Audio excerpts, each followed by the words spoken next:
बीदर तालुके के विभिन्न ग्रामों का दौरा करने के बाद आज बीदर शहर के पत्रिका भवन में जेडीएस नेताओं ने मीडिया सम्मेलन को संबोधित किया। निखिल कुमार स्वामी, बंडेप्पा खाशमपुर, सूर्यकांत नागमारपल्ली, बसवराज पाटिल, हारून गेरी, देवेंद्र सोनी, अशोक कोरगे, शांतलिंग सावळगी, राजशेखर जावड़े, तरुण नागमारपल्ली, अभी काले, सुदर्शन सुंदरराज, शिवपुत्र माळगे और कई अन्य उपस्थित रहे। विशेष संवाददाता की रिपोर्ट।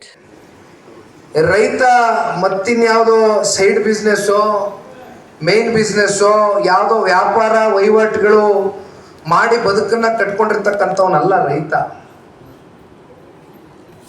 ರೈತನಿಗೆ ಗೊತ್ತಿರ್ತಕ್ಕಂಥದ್ದು ಒಂದೇ,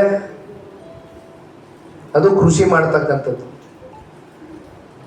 ಆದರೆ ಎಷ್ಟರ ಮಟ್ಟಕ್ಕೆ ರೈತರಿಗೆ ರಾಜ್ಯ ಸರ್ಕಾರ ಒಂದು ಕಡೆ ಇದ್ದ ಸಂಕಷ್ಟದಿಂದಲೇ ಆಯ್ತು ನಾವು ಸಾಲ ಮನ್ನಾ ಮಾಡ್ತೇವೋ ಅಥವಾ ಈಗ ತಕ್ಷಣಕ್ಕೆ ಒಂದು ವಿಶೇಷ ಪ್ಯಾಕೇಜ್ ಘೋಷಣೆ ಮಾಡಿ ನಿಮ್ಗೆ ಎಕರೆಗೆ ನೀವೇನು 20-25 ಸಾವಿರ ಪರಿಹಾರ ಕೇಳ್ತಾ ಇದೀವೋ ಕೊಡ್ತೇವೋ ಅಂತಕ್ಕಂಥದ್ರ ಬಗ್ಗೆ ಇಲ್ಲಿವರೆಗೂ ಕೂಡ ಚರ್ಚೆ ಮಾಡಿಲ್ಲ.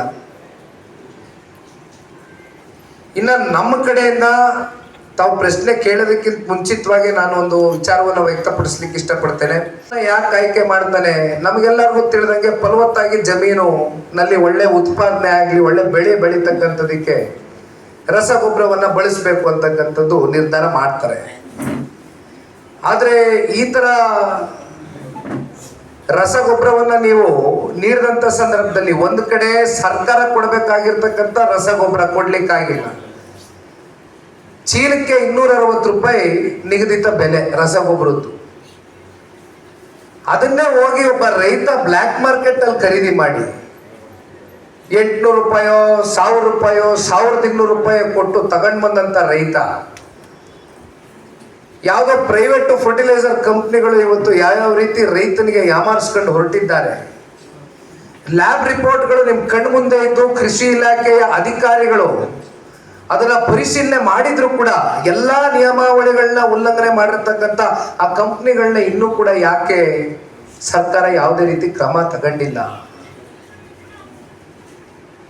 ಇವೆಲ್ಲವನ್ನ ನೋಡಿದಾಗ ರೈತರ ಮೇಲೆ ರಾಜ್ಯ ಸರ್ಕಾರಕ್ಕೆ ಎಷ್ಟು ಕಾಳಜಿ ಇದೆ ಅಂತಕ್ಕಂಥದ್ದನ್ನ ನಾವೆಲ್ಲರೂ ಕೂಡ ಆಲೋಚನೆ ಮಾಡಬೇಕಾಗ್ತದೆ. ಅದರಲ್ಲೂ ಇದರಲ್ಲಿ ಲೇಟ್ ಮಾಡದೆ ನೋಡಿ, ಇವತ್ತು ನಿಮ್ಮ ಪತ್ರಿಕಾ ನಿಮ್ಮ ಇದು ಹವಾಮಾನ ವರದಿ ನೋಡಿದ್ರೆ ಇನ್ನ 3 ದಿನ ನಮ್ಮ ಭಾಗದಲ್ಲಿ ಮಳೆ ಇದೆ ಅಂತಿದೆ. ಈಗ ನಾವು ಜನವಾಡನೆ ಬರ್ಲಾತ್ರ ಮುಂದಿನ ಗಾಡಿ ನಮಗ್ ಕಾಣಿಸಿಲ್ಲ. ನಿಖಿಲ್ ಬೆಂಗಳೂರಿನಲ್ಲಿ ಮಳೆ ಆಗುತ್ತೆ ಅಂತ ಏನೇನಿಂದ ಬರ್ತಾರ ಅವ್ರು. ಈ ಮಳೆ ನೋಡಿ ಅವೇ ಪರಿಚಯ ಇದು ಏನೂ ಇಲ್ಲ. ಆಗಸ್ಟ್ ನಲ್ಲಿ ಏನೋ ನಾವು ಮಳೆಗೆ ನೋಡಿದೆವು 4-5 ದಿನ ಹೋದಾಯ್ತಾ. ಹಾಗಾಗಿ ರಾಜ್ಯ ಸರ್ಕಾರ ಅದರಲ್ಲಿ ಮುಖ್ಯಮಂತ್ರಿಗಳು ರೈತಾಪಿ ಜನರಿಗೋಸ್ಕರ ಇಮ್ಮಿಡಿಯೇಟ್ ಇಂದ ಮುಂದ ನೋಡೋದಪ್ಲೆ ಸರ್ವೆ ಗಿರ್ವೆ ಎಲ್ಲ ಆಮೇಲೆ ಎಲ್ಲ ಸರ್ವೆ ಬಂದಿದೆ, ನಿಮ್ಮಲ್ಲಿ ಅಕೌಂಟಿಗೆ ದುಡ್ಡು ಹಾಕಬೇಕು ಎಂಬ ನಿಟ್ಟಿನಲ್ಲಿ ನಮ್ಮ ಮುಖಾಂತರ ನಾನು ರಾಜ್ಯ ಸರ್ಕಾರಕ್ಕೆ ಹೇಳಕ್ ಬಯಸ್ತೀನಿ. ಏನು ಅವರು 5 ಗ್ಯಾರಂಟಿ ಭಾಳ ಜಂಬ ಕಚ್ಕೊಳತ್ತಾರ. ಆ ಗ್ಯಾರಂಟಿಗಳು ಮಧ್ಯದಲ್ಲಿ ಈ ರೈತರ ಗ್ಯಾರಂಟಿ ಏನದಲ್ಲ, ಇವತ್ತ ನಾವು ಹೆಂಗೆ ಕುಮಾರಸ್ವಾಮಿ ಅವರು ರೈತರ ಸಂಕಷ್ಟ ನೋಡ್ಕೊಂಡು ಇವತ್ತ ಸಾಲ ಮನ್ನಾ ಮಾಡಿದ್ರು, ನಿಮಗ ಆ ಸಾಲ ಮನ್ನಾ ಮಾಡಂತಾರ ತಾಕತ್ ಇಲ್ವೇ ಇಲ್ಲ.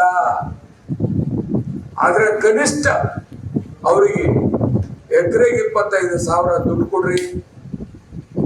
ಬ್ಯಾಂಕಿನ ಸಾಲ ಏನ್ ತಗೋತಾರ 3 ವರ್ಷಕ್ಕೆ ಡೆಫರ್ ಮಾಡ್ರಿ. ಆದ್ರೆ ಇಂಟ್ರೆಸ್ಟ್ 3 ವರ್ಷದ ನೀವು ಬಳಸ್ರಿ. ಇಂಥವೆಲ್ಲ ಕೆಲವು ರೈತರಿಗೆ ಸಪೋರ್ಟ್ ಮಾಡಿ ಅವರ ಒಂದು ಜೀವನಕ್ಕೆ ಹೆಚ್ಚಿಗೆ ಶಕ್ತಿ ಕೊಡಬೇಕು. ಸರ್ಕಾರ ಇದೆ ಎಂಬ ಒಂದು ನಿಟ್ಟಿನಲ್ಲಿ ತೋರಿಸ್ಬೇಕು ಅಂತೇಳಿ ಹೇಳಕ್ ಬಯಸ್ತೀನಿ. ಮುಂದೆ ಸೂರ್ಯಕಾಂತ್ 1-2 ಮಾತಾಡ್ತಾರ. ಈಗ ಅಟ್ಲೀಸ್ಟ್ ಇಂಟ್ರೆಸ್ಟ್ ರೇಟ್ ಏನಿದೆ ರೈತರ ಮೇಲೆ, ಆ ಇಂಟ್ರೆಸ್ಟ್ ಪಾರ್ಟ್ ರಿಲೀಫ್ ಕೊಡ್ಬೇಕು. ಇಂಟ್ರೆಸ್ಟ್ ಪಾರ್ಟ್ ರಿಲೀಫ್ ಕೊಡ್ಬೇಕು. ಎಲೆಕ್ಟ್ರಿಸಿಟಿ ಬಿಲ್ ಏನ್ ತಗೊಂತಾ ಇದ್ದಾರೆ, ಇವಾಗ ಮಾತನಾಡ್ಬೇಕಾದ್ರೆ ಹೇಳಿದ್ರು ರೈತರು, ನಿಖಿಲ್ ಕುಮಾರಸ್ವಾಮೀಜಿ ಅವ್ರ ಜೊತೆ ನಮ್ಮ ಅಧ್ಯಕ್ಷರ ಹತ್ರ ಹೇಳಿದ್ರು, ಸರ್ ಅಟ್ಲೀಸ್ಟ್ ನಮ್ದು ಎಲೆಕ್ಟ್ರಿಸಿಟಿ ಬಿಲ್ ನಿಮ್ಮ ತಂದೆಯವರಿದ್ದಾಗ ನಮ್ಗೆ ಎಲೆಕ್ಟ್ರಿಸಿಟಿ ಬಿಲ್ನ ರಿಲೀಫ್ ಕೊಟ್ಟಿದ್ರಿ, ಎಲೆಕ್ಟ್ರಿಸಿಟಿ ಬಿಲ್ನ ರಿಲೀಫ್ ಕೊಡಿ ನಮಗೆ 3 ವರ್ಷದ್ದು ಅಂತ ಅದನ್ನು ಕೂಡ ಕೇಳಿದ್ರು. ಸೊ ಅದರಲ್ಲಿ ಇಂಟ್ರೆಸ್ಟ್ ರೇಟ್ಸು ಇದೆಲ್ಲ ರಿಲೀಫ್ ಕೊಟ್ಟು ರೈತರಿಗೆ ಅನುಕೂಲ ಆಗ್ತಕ್ಕಂಥ ಕೆಲಸ ಮಾಡಬೇಕು. ಬರೀ ರೈತರು ನಮ್ಮದು ಬೆನ್ನೆಲುಬು, ರೈತರು ಅನ್ನದಾತರು ಹಾಡಗಳೆಲ್ಲ ಹಾಕೊಂಡು ದೊಡ್ಡ ಕಾರ್ಯಕ್ರಮ ಮಾಡೋದು ದೊಡ್ಡದಲ್ಲ. ಆ ರೈತರಿಗೋಸ್ಕರ ಯೋಜನೆಗಳು ಮಾಡಿ ಪರಿಹಾರ ನೀಡ್ತಕ್ಕಂಥದ್ದು ಭಾಳ ಮುಖ್ಯವಾದ ವಿಷಯ. ಸರ್ಕಾರ ಇವತ್ತು ತಮಗೆ ಗೊತ್ತಿದೆ, ಇಲ್ಲಿ ಸರ್ಕಾರದವರು ಕೂಡ ಬರೀ ಹೇಳ್ತಾನೆ ಇದ್ದಾರೆ, ಆದರೆ ಇಲ್ಲಿವರೆಗೂ ಯಾರ ಅಕೌಂಟ್ಗೂ ₹1 ಬಂದಿಲ್ಲ. ಸರ್ಕಾರ ದುಡ್ಡು ಹಾಕ್ಬೇಕಂತ ಕೆಲಸ ಮನವಿ ಇದೆ, ಆಗ್ರಹ ಇದೆ, ಒತ್ತಾಯಿಸ್ತೀವಿ.